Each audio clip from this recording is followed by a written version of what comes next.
Secretary Professor George Magoha has abandoned diplomacy and has vowed to crush errant students as the wave of schools unrest sweeps through the country.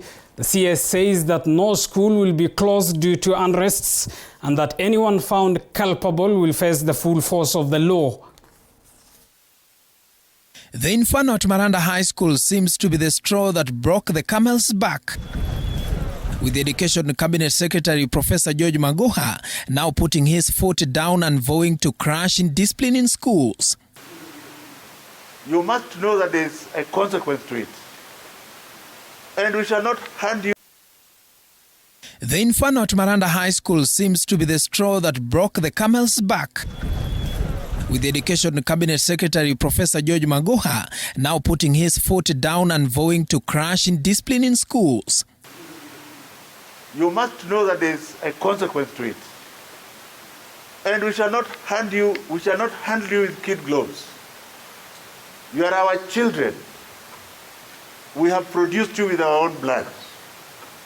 Surely you cannot be more intelligent than us. Maranda High School students will now spend their time at home instead of being at school until further notice following the fire outbreak. The institution now joining the list of shame following several fire outbreaks in other learning institutions. Siaya County Director of Education Mr. Nelson Sifuna revealing that 6 students have already been arrested and are in lawful at Bondo Sub-County Police Station in connection to the fire incident. They are zeroing in on who to suspect that could have been involved. Definitely the fire could not have arisen on its own. It must have had a source, and after that then they will also let the parents know how that fire. 11 other students from Kagungma High School and Kiandu Secondary School were arrested awaiting to be presented before the court.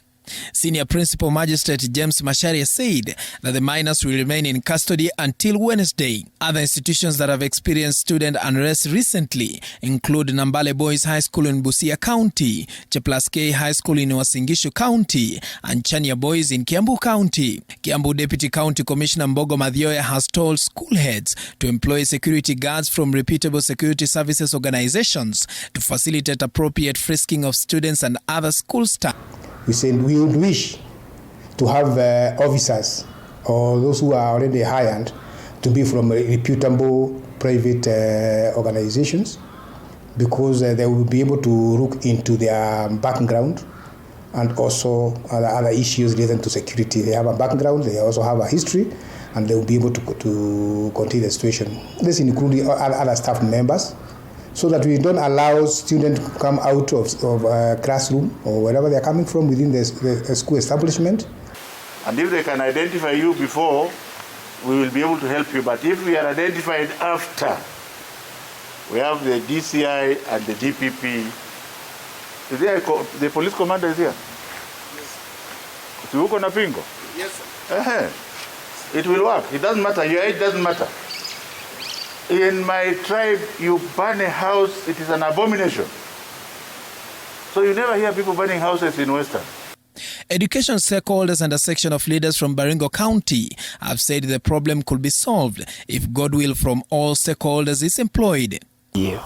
And one of the issues within our societal norms is actually to discipline the child. Now we are coming on board with new societal norms, but we are not closing the gap what replaces the other social norms.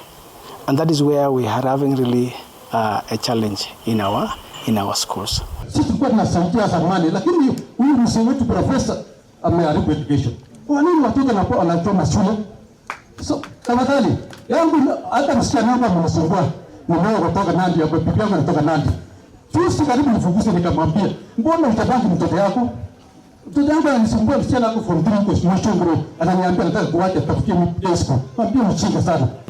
can imagine now, because of the pressure in school, because of the timetables, short time for break, they go to school for only one week or even 2 weeks. That is not enough for young minds to rest.